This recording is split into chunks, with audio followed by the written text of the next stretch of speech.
한 기독교 방송에서 325명을 대상으로 설문조사를 했습니다. 가정 예배를 드리십니까? 그 내용을 가지고 설문조사를 했습니다.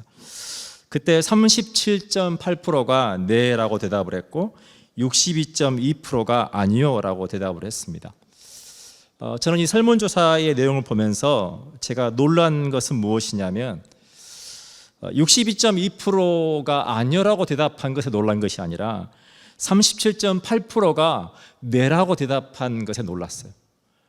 그렇게 많은 가정이 가정 예배를 드리고 있다는 것에 놀랐습니다. 근데 여러분 기억할 것은 무엇이냐면 점점 가정 예배를 드리고 있는 가정들이 늘어나고 있다라고 하는 거예요. 왜냐하면 더 이상 이 시대 가운데 이 가정 예배와 같은 영적인 그러한 노력, 영적인 우리가 하나님의 말씀 안에 살아가려고 하는 그러한 훈련, 그 훈련이 선택이 아니라 필수가 되고 있다는 거예요. 많은 통계들이 실제로 우리에게 보여주는 것은 우리의 신앙이 우리의 자녀 세대에게, 다음 세대에게 전수되지 못하고 많은 청소년들이, 또 많은 청년들이 교회를 떠나고 있다라고 하는 안타까운 소식을 듣게 됩니다. 하나님을 믿는 믿음이라고 하는 것이 그들의 삶 가운데 분명하게 자리 잡지 못하고, 또 그리고 여러 삶 속에서 그들의 어떤 가치관, 성경적인 가치관을 위협하는 많은 유혹들 속에서 그렇게 넘어가고 있다라고 하는 거예요. 가정 예배를 드리지 못하는 이유에 대해서 이제 인터뷰를 했더니 여러 이유들이 나왔는데 그 중에 대표적인 몇 가지가 제가 워킹맘이라 바빠서 못 드립니다. 어떻게 해야 되는지 하면 좋다는 것을 알고 있지만 몰라서 못 드립니다. 가정 안에서 예배 드린다는 게 어색해서요. 그리고 많은 분들이 생각해 본 적이 없습니다. 가정 예배를 드려야 된다라고 하는 것에 대해서 생각해 본 적이 없습니다. 오늘 저는 말씀을 통해서 우리의 삶이 어떻게 회복될 수 있는가에 대한 이야기를 느헤미야의 이야기를 통해서 나눠보려고 합니다. 우리의 삶 가운데 정말 중요한 것들은 우리가 귀찮지만 꾸준히 해야 되는 것들입니다. 그 중에 가장 대표적인 게 양치질을 하는 거죠. 그리고 제가 코로나 이제 사건이 터지고 나서 우리에게 일상화된 것 중에 하나가 손을 씻고 손을 소독하는 것이죠. 그것들을 통해서 우리가 큰 질병을 예방할 수 있고, 그것들을 통해서 우리가 계속해서 건강을 유지할 수 있는 것. 근데 여러분 경험하지만 정말 중요한 것을 꾸준히 한다는 것은 귀찮아요. 그러니까 귀찮다는 말의 의미는 뭐냐면 매번 그것을 할 때마다 갈등이 있다는 거예요. 오늘은 그냥 씻지 말고 잘까? 오늘은 그냥 양치질 하지 말고 잘까? 오늘 하루 양치질 안 했다고 해서 뭐 이가 썩겠어? 근데 그것을 우리가 중요하게 여기지 않고 그것을 건너뛰기 시작하면 그것을 통해서 정말 중요한 걸 우리가 잃어볼 수 있다는 것. 또 우리가 신앙생활 하다 보면 우리가 하나님 앞에 예배하는 것, 이것을 우리가 그렇게 취급할 때가 있어요. 오늘은 좀 쉬고 싶은데 예배를 건너뛸 때가 있어요. 가정에서 가정 예배를 드려야 된다는 중요성을 알고 있지만 굳이 가정에서까지 예배를 드려야 되나? 그걸 건너뛰면 그것이 얼마나 우리를 영적으로 심각하게 무너뜨리는지 경험하게 된다라고 하는 겁니다. 제가 한번 소개한 적이 있었던 말씀 심는 아빠, 그 남편 목사님께서 쓰신 책인데 아내 되시는 사모님께서 방송에 나오셔서 간증을 하시는데 이 가정 예배에 대한 간증을 하시는 거예요. 근데 이제 가정 예배를 드려야 되는데 부부 싸움을 한 거예요. 부부 싸움을 했는데 아직 이거를 풀지를 못하는 거예요. 아직 감정이 풀리지 못한 상태에서 가정 예배를 드릴 때가 되었다는 거예요. 근데 놀랍게도 아들 중에 한 아들이 이렇게 말하더라는 거예요. 엄마 아빠 오늘은 제가 가정 예배를 인도하겠습니다. 그러면서 그 친구가 가정 예배를 인도하는데 오늘은 조금 다른 방식으로 인도하겠습니다.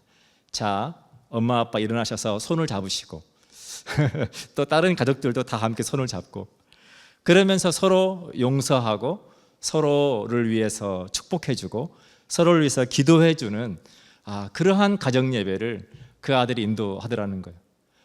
그 가정 예배를 드리면서 두 가지 때문에 놀랐다는 거예요. 한 가지는 우리 아이들이 이렇게 영적으로 성숙했구나. 또 한 가지는 너무 부끄럽다. 아이들 앞에 너무 부끄럽다. 근데 그러한 매일매일 우리가 영적으로 그렇게 하나님 안에 살아가려고 하는 몸부림을 통해 우리 아이들이 건강하게 성장하고 가정이 보호되고 가정이 말씀 안에 살아갈 수 있게 된다라고 하는 것입니다. 느헤미야 1장의 시작은 이것입니다. 하가라의 아들 느헤미야의 말이라. 아닥사스다 왕 제20년 기슬월에 내가 수산궁에 있는데 내 형제들 가운데 하나인 하나니가 두어 사람과 함께 유다에서 내게 이르렀기로 내가 그 사로잡힘을 면하고 남아있는 유다와 예루살렘 사람들의 형편을 물은즉. 잘 아시는 것처럼 이제 바벨론에 의해서 나라가 멸망하고 그리고 많은 사람들이 포로로 끌려왔죠. 그리고 다시 이제 많은 사람들이 다시 본국으로 돌아갔습니다. 본국으로 돌아간 그 사람들의 삶이 어떤지 느헤미야가 묻고 있는 거예요. 3절입니다. 그들이 내게 이르되 사로잡힘을 면하고 남아있는 자들이 그 지방 거기에서 큰 환난을 당하고 능욕을 받으며 예루살렘 성은 허물어지고 성문들은 불탔다 하는지라. 모든 성벽들이 무너지고 성문도 불타고 하나님의 성전도 다 무너진. 그런데 그것으로 말미암아서 사람들이 환난과 능욕과 수치를 당하고 있다라는 이야기를 느헤미야가 듣게 됩니다. 사랑하는 여러분, 우리의 삶은 영적인 전쟁입니다. 여러분 기억하실지 모르겠지만 이미 꽤 됐어요. 911 테러가 발생한 적이 있죠. 2001년 9월 11일 화요일이었습니다. 여러분 911이 이머전시 넘버잖아요. 그러니까 9월 11일을 타겟으로 정해서 상징적으로 그날 미국 동부 상공을 비행하고 있던 여객기 4대를 이 테러리스트들이 납치합니다. 동시에 여객기 4대를 납치해서 그때 그 비행기들을 미사일로 삼아서 이제 뉴욕 맨해튼에 위치하고 있는 세계 무역센터 쌍둥이 빌딩을 각각 폭격을 합니다. 각각 그곳에 폭격을 해서 다 무너지고, 그리고 또 폭격한 데가 어디냐면 미군 본부인 국방부 펜타곤을 폭격하죠. 그리고 원래 폭격하려고 했다가 승객들이 반격을 해서 실패한 곳이 어디냐면 워싱턴 DC에 있는 국회의사당이었습니다. 그러니까 굉장히 상징적인 거예요. 미국의 정치, 군사, 경제 그것들을 대표하는 그 건물들을 무너뜨린다라고 하는 것은 우리가 앞으로 너희를 이렇게 무너뜨릴 거다라고 하는 상징이라고 하는 거예요. 사랑하는 여러분, 이스라엘 백성들에게 있어서 이 하나님의 성전은 하나님께서 우리와 함께 하신다라고 하는 그것을 상징합니다. 그래서 그것이 백성들에게 그들이 하나님의 백성으로서의 어떤 정체성, 그리고 하나님을 믿는 믿음 안에 살아가는 삶, 그것에 대한 굉장히 깊은 의미가 있고, 또한 이스라엘 백성들의 대적들, 그들을 위협하는 수많은 대적들에게도 하나님께서 우리와 함께 하신다라고 하는 의미를 담고 있다는 겁니다. 여러분 잘 아시는 것처럼 이스라엘 백성들의 마음이 교만해지고 하나님을 떠나게 되죠. 그리고 바벨론의 느부갓네살 왕에 의해서 BC 586년에 성전이 파괴됩니다. 절대 무너지지 않을 것 같았던 하나님의 성전이 파괴되고 예루살렘이 멸망하게 되는 거죠. 그 일을 통해서 성전이 무너지고 나서 이스라엘 백성들은 곳곳으로 이제 포로로 끌려가게 되고 돌아와서도 수치를 당하게 됩니다. 사랑하는 여러분, 우리가 하나님 믿는 믿음으로 살아간다라고 하는 것은 그냥 우리 삶에 뭔가 액세서리 하나를 더 옵션으로 우리가 더하는 것이 아니에요. 우리의 신앙이 무너지면 모든 것들이 무너질 수밖에 없다는 것을 여러분 기억하시면 좋겠습니다. 우리가 오늘 말씀을 통해서 생각할 것은 무엇이냐면, 그러면 내가 하나님 앞에 내 신앙을 지키기 위해서, 내 믿음을 지키기 위해서 나는 얼마나 애쓰고 수고하고 있는가라고 하는 거예요. 제가 이제 여러분들께서 기도해 주셔서 건강이 많이 회복되었어요. 건강이 많이 회복되면서 정말 오랫동안 미루어 두었던 저희 정원에 있는 잡초를 뽑았어요. 잡초를 뽑다가 참 놀란 게 뭐냐면 잡초 크기가 한 이 정도밖에 되지 않아요. 그냥 아주 새싹 같은 잡초인데 그 잡초를 뚝 뽑아내면 또 밑에 남아있으니까 이제 루트까지 완전히 뽑아내려고 잡초를 서서히 뽑아내는데 깜짝 놀랐어요. 싹은 이만한데 뿌리는 이만합니다. 얼마나 촘촘하게 땅으로 여러 방향으로 얼마나 넓게 그 뿌리가 뻗어드는지 쭉 뽑아내면서 깜짝 놀랐어요. 민들레를 뽑아내는데 민들레 위에 보이는 잎도 크지 않아요. 근데 이게 계속 해마다 계속 생존하면서 캐다 보니까 내가 지금 더덕을 캐고 있는 게 아닌가 싶을 만큼 얼마나 뿌리가 굵은지 모릅니다.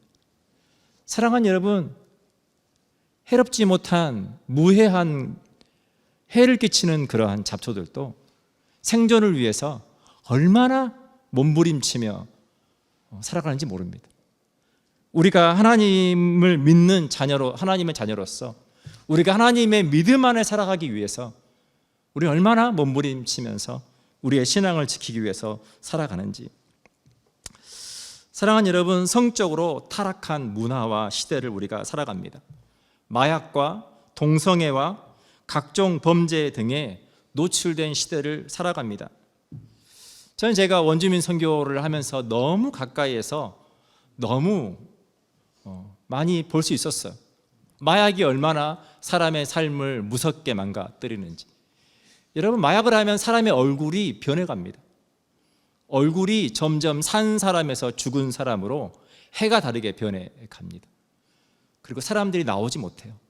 알코올 중독, 성적인 문제, 헤어나오지를 못합니다. 한 자매가 기독교 방송에 나와서 간증을 하는데, 아는 사람들이 모임이 있었는데 그 모임에 초대를 받아서 갔는데 거기에 갔더니 생전 처음 보는 뭔가를 한번 먹어보라고 하더라는 거예요.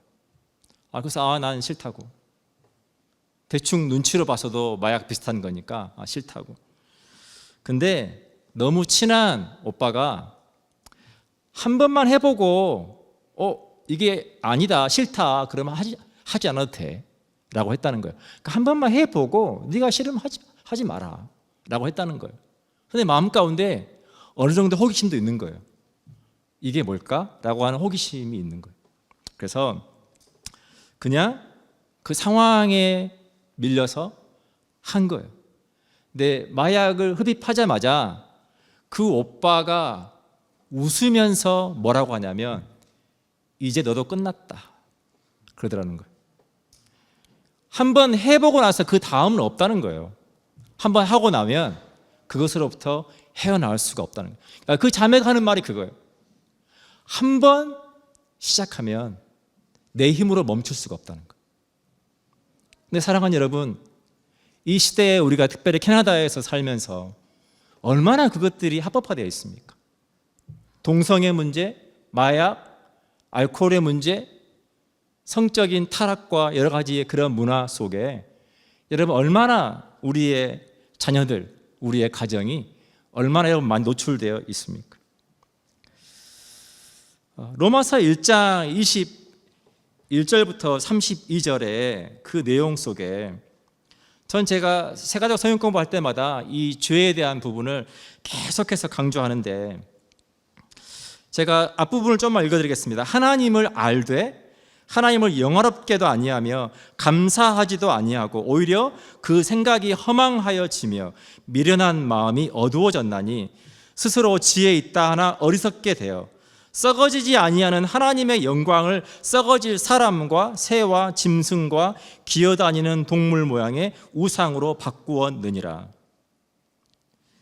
오늘 지금 느헤미야 1장 4절에서 지금 자기의 동족들, 자기 땅에 살고 있는 동족들의 그 안타까운 상황을 듣고 지금 이렇게 하나님 앞에 기도합니다. 내가 이 말을 듣고 앉아서 울고 수일 동안 슬퍼하며 하늘의 하나님 앞에 금식하며 기도하여.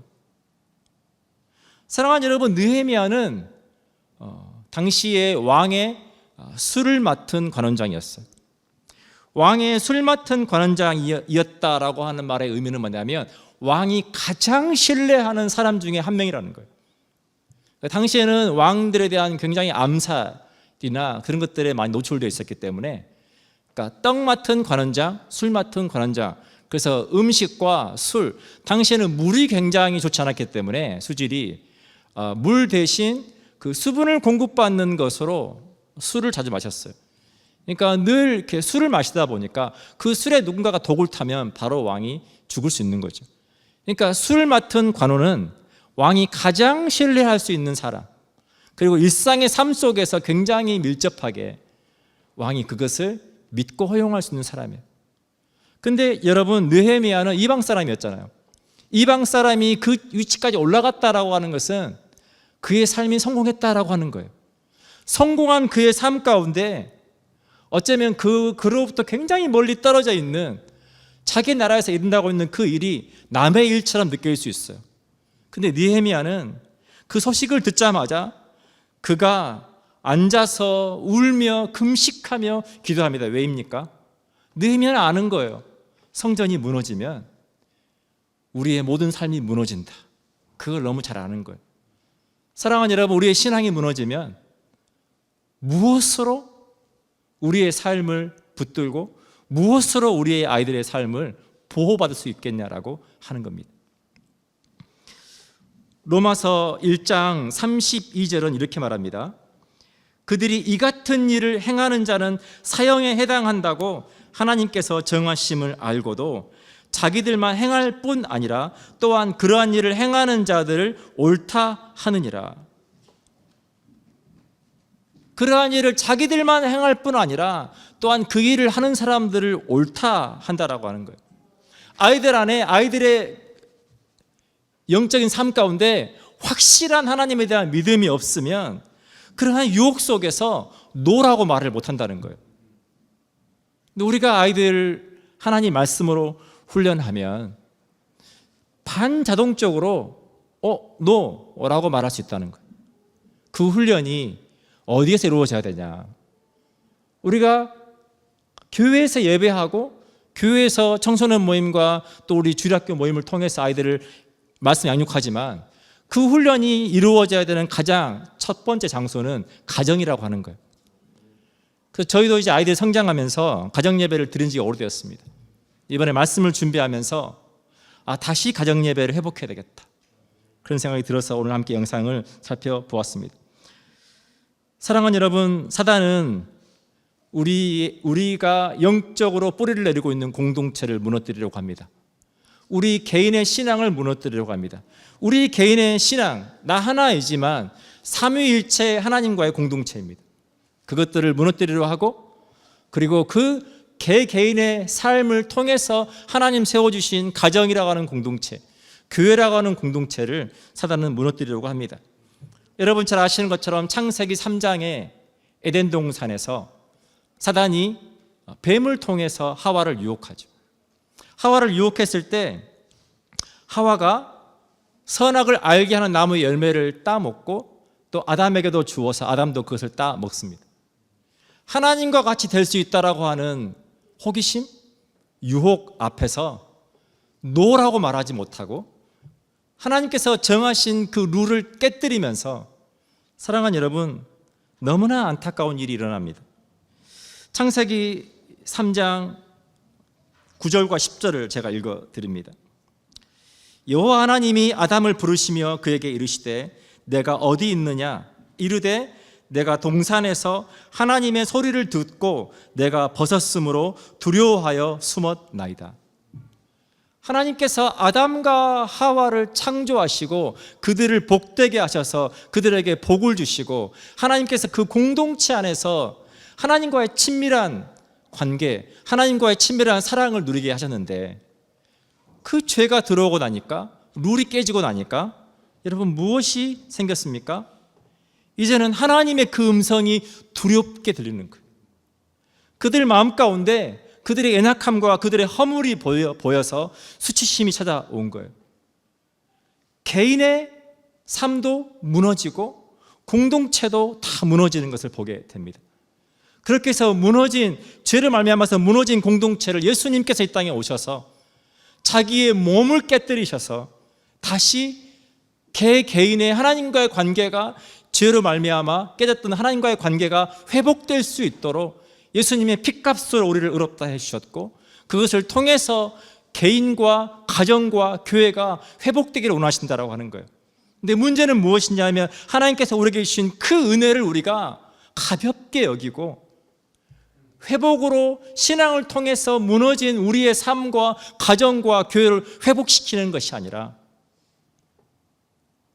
우리가 하나의 선택인 것처럼, 옵션인 것처럼 그렇게 우리가 가볍게 신앙생활을 하기가 너무나 쉽다라고 하는 것입니다.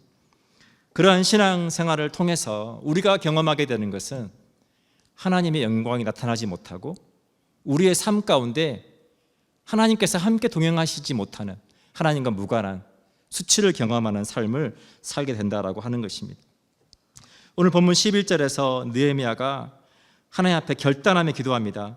주여 구하오니 귀를 기울이사 종의 기도와 주의 이름을 경외하기를 기뻐하는 종들의 기도를 들으시고 오늘 종이 형통하여 이 사람 앞에서 은혜를 입게 하옵소서 하였나니 그때 내가 왕의 술관원이 되었느니라. 이제 에스더가 했던 것처럼 느헤미야도 내가 죽으면 죽으리라 하는 마음을 가지고 내가 왕 앞에 나아갈 때 하나님께서 나를 형통케 하셔서 왕 앞에서 은혜를 받게 하시고 다시 내가 무너진 그 성전과 성벽을 다시 재건하는 그 일 가운데 하나님께서 이 일 가운데 인도해 주시고 은혜를 주시도록 이렇게 기도하고 있다라고 하는 것입니다. 사랑하는 여러분, 시편 119편 37절로 38절은 이렇게 말합니다. 내 눈을 돌이켜 허탄한 것을 보지 말게 하시고 주의 길에서 나를 살아나게 하소서. 주를 경외하게 하는 주의 말씀을 주의 종에게 세우소서. 사랑하는 여러분, 저와 여러분의 삶과 우리 자녀들의 삶 속에서 수많은 허탄한 것들이 있습니다. 우리를 넘어뜨리려고 하는 그 허탄한 것을 보지 말게 하시고 주의 길에서 나를 살아나게 하소서. 우리가 그 말씀 붙들지 않으면 우리가 영적으로 살아날 수가 없다는 거예요. 살아갈 수가 없다는 거예요. 주를 경외하게 하는 주의 말씀을 주의 종에게 세우소서. 우리 가정에, 저와 여러분의 삶에 하나님의 말씀을 통해 우리가 세워져야 된다라고 하는 것입니다. 히브리서 10장 38절로 39절에서 하나님 우리에게 이렇게 말씀하십니다. 나의 의인은 믿음으로 말미암아 살리라. 또한 뒤로 물러가면 내 마음이 그를 기뻐하지 아니하리라 하셨느니라. 우리는 뒤로 물러가 멸망할 자가 아니요 오직 영혼을 구원함에 이르는 믿음을 가진 자니라. 사랑하는 여러분, 저와 여러분은 이 시대 가운데 하나님을 향한 믿음을 가진 자요, 그 믿음을 통해 하나님을 기쁘시게 하는, 하나님께서 사용하시고 하나님께서 축복하시는 믿음의 삶인 것을 기억하시기를 축복합니다. 기도하겠습니다.